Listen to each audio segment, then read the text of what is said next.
time for the big one. This time last year I was working frantically all hours to finish the Hulkbuster that you can see behind me. And this year's project is very similar in that it's going to be a very large static display piece. Now, one regret I do have about the Hulkbuster is that it's not quite full scale. The real Hulkbuster is about 10 feet tall, mine's about 8.5 foot tall. It's shortened so it'd be easy to use as a costume, but I've only ever worn it once, so I could have probably got away with making it really massive and never actually worn it. So this year I'm going to build something and it's going to be full scale. And what am I building? Well, the clue I gave you in one of my other videos was, yes, it does come in black. And those of you that know the Dark Knight trilogy will know that that's what Bruce Wayne says to Lucius Fox when he's test driving the Tumbler. So that is what I'm going to build. I'm going to build Batman's Tumbler, the 15 foot long, 9 foot wide, 5 foot tall Batmobile we've seen in the Dark Knight trilogy. Now, it's not going to be an actual car because I don't have the time, space or funds to build that just yet, but that's something that I do want to tackle in future years. So it's going to be a static prop just like the Hulkbuster, and it is going to be made out of EVA foam, which is the same foam I use to make most things, and it's basically garage or gym floor mats, and they can be bought at somewhere like Halfords. £10 gets you a pack of 6. So I'm going to make the thing out of foam. It's going to have some sort of rigid structure in it to keep it all upright. And one other thing is I don't really have the space to store essentially a tank where I live. I don't have a garage big enough because even a garage is too small to store something 15 foot long and 9 foot wide, and I don't have a vehicle big enough to transport it. So I'm going to make this as if IKEA were to make Batmobiles. It's going to be like a flat pack Batmobile. It's going to come apart in sections and most likely snap together with magnets, so I can fit it all in the back of a smaller van and assemble it on site when I take it to events and things. So I've started already, and I started by sourcing some wheels, and here they are. The one on the left is one of the 4 rear tyres and is about 40 inches tall.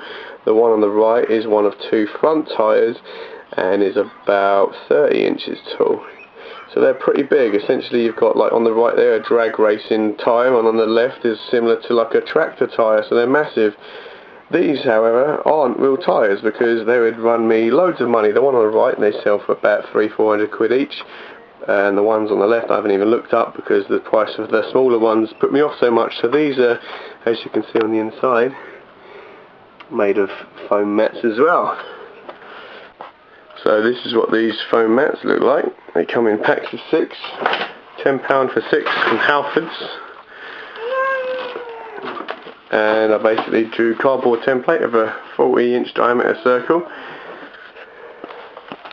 and then heated it with a heat gun to give it a slight curve, and then made a very long strip to be the flat surface and wrapped that right around. I did that 4 times because there's 4 of these big rear tyres, and that's given me the basic shape for the rear tyres. I did the same thing for the front. Now the fronts though, I used a knife to score in the tread pattern because the front has got a very shallow tread pattern, whereas the rears have got big massive treads like on a tractor. And each tyre has 80 of them, and each one is about 2 centimetres high, so that's 2 layers of mats, because each mat is 1 centimetre tall. And I have painstakingly cut out all of those and already stuck them together. So here's one of them here, and they go in the middle like that. And there's also this type here, which goes in there like that. And there is another version of that that is slightly smaller without the end piece, and that goes on there like that, and they alternate between a long one and a short one. And then you've got these in the middle all the way around. So there's 80 different tread pieces to stick on each tyre, so that's 320 treads to stick on between the 4 tyres. Right, as you can see, there are now 4 of these treads temporarily pinned in place, and they are a quarter of the way around each. I took a tape measure and measured the circumference of the tyre, and that gave me 300 centimetres, so 75 centimetres is a quarter of that. So the centre point here from each one of these treads is 75 centimetres away from each other. I then used a little spacer I've made here to make sure that each one is the same distance from the edge of the tyre, meaning that the gap in between here is going to be the same between each one. So that's 4 of them on, leaving 16 to go. so that means I've got to fit 4 between each one. So what I'll do now is measure the gap between each one and then lay the 4 out in between these two, and then move on to the next gap, and so on and so on. So I've stuck all those treads onto the tyre now. Something quite weird about sticking pins into a tyre, but there you go. And I've put 2 pins in each one. I've put one in the corner here and one up in the opposite corner up here, just to hold them in place before I glue them, because once I've glued them they're stuck, and if I've got them wrong then there's no fixing it. Now I put the pins in the corners to hold them on nice and strong. If I'd stuck them through the top like this, not only is the pin not going to have much of this to go into, because it's gone through 2 layers of this as opposed to just one of this, but if you push them straight down, this will lift off really easily. And once I rotate the tyre to do the other side and that, this is probably going to end up coming off, end up on the floor, and I'm going to stand on one of these most likely, which isn't going to be very fun. So I've pushed these ones through at an angle, so this is on there a lot stronger and will not fall off. So that's all of those pinned on. So now I've got to do the other side. Now I don't need to measure these ones because these are all evenly spaced. So all I've got to do is use this to make sure they're the right distance from the edge, and then just by eye make sure that they are centered to the other ones. So I'm going to pop that on there. Make sure it's the right distance from the edge. Make sure this is running through the middle here, which it seems to be.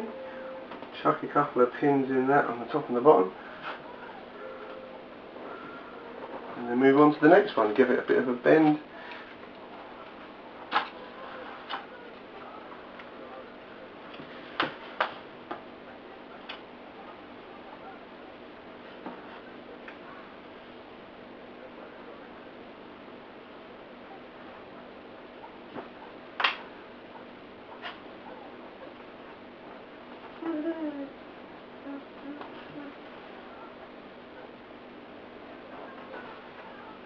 And it's as simple as that. Another 18 times. So that's all of those pinned on, all 20 on this side, 20 on that side, 40 in total. That's a lot of gluing to do now. So that's as simple as take my glue gun, unpin one of these,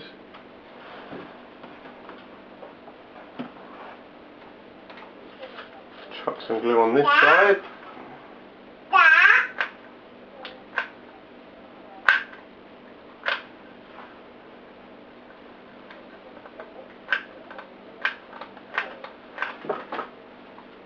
and then put it back in place.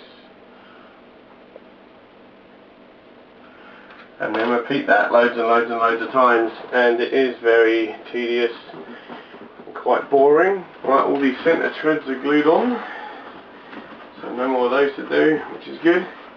Now I want to put it on these ones, smaller ones, and these go big, small, etc, etc. So I put one there. Don't need to pin these because I just need to line them up with these, which I've already measured. And then this one goes about 1 centimetre in there, like that. And then I glue those and move on to the next one, and so on and so on. It's quite simple. The old glue gun. Put it on there.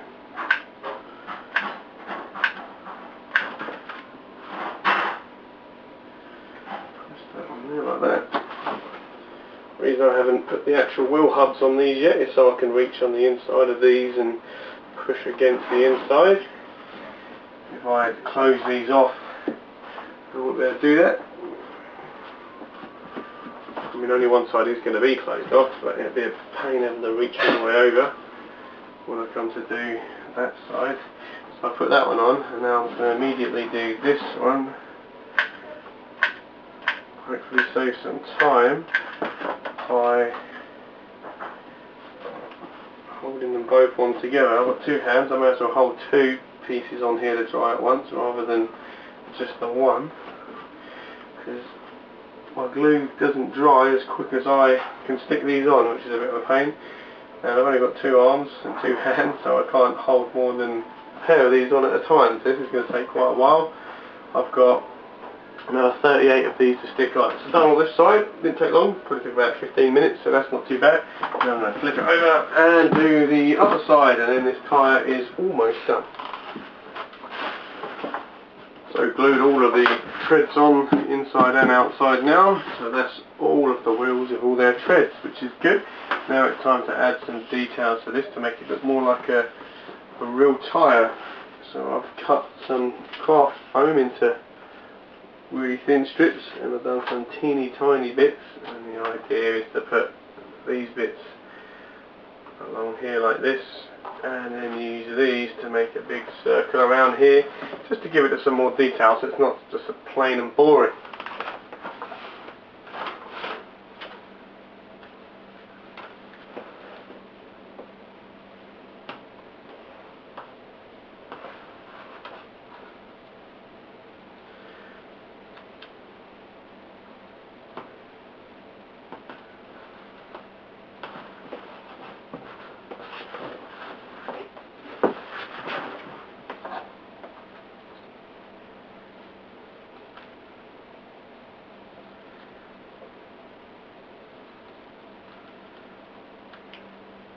So that's all of these on. It didn't take long at all. Now is to use these longer ones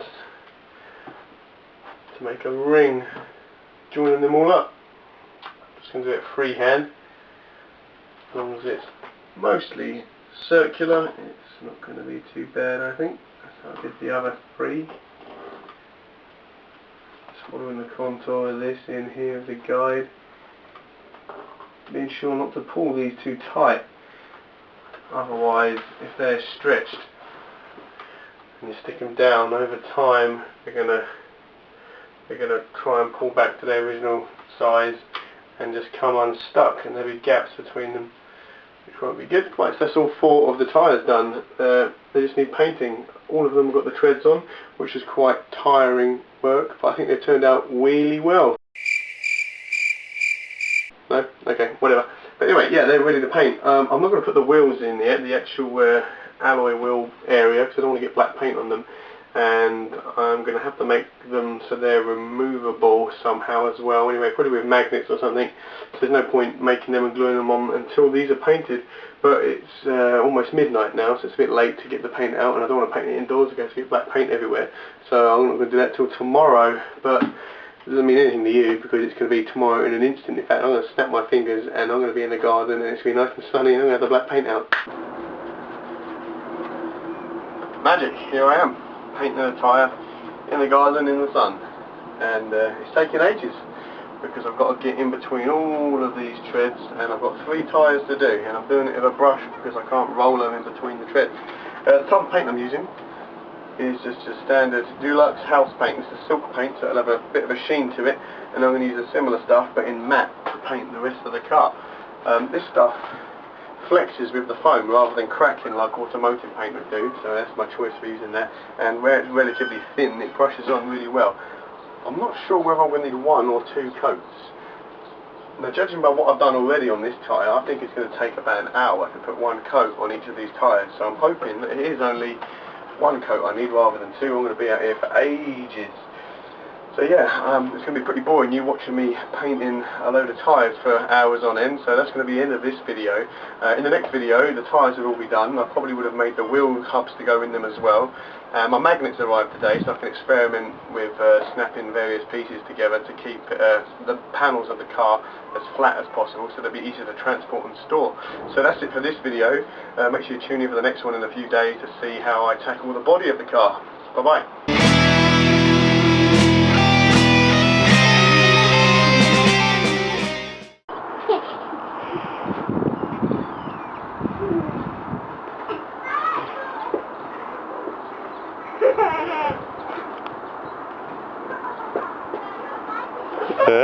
World's strongest 3-year-old.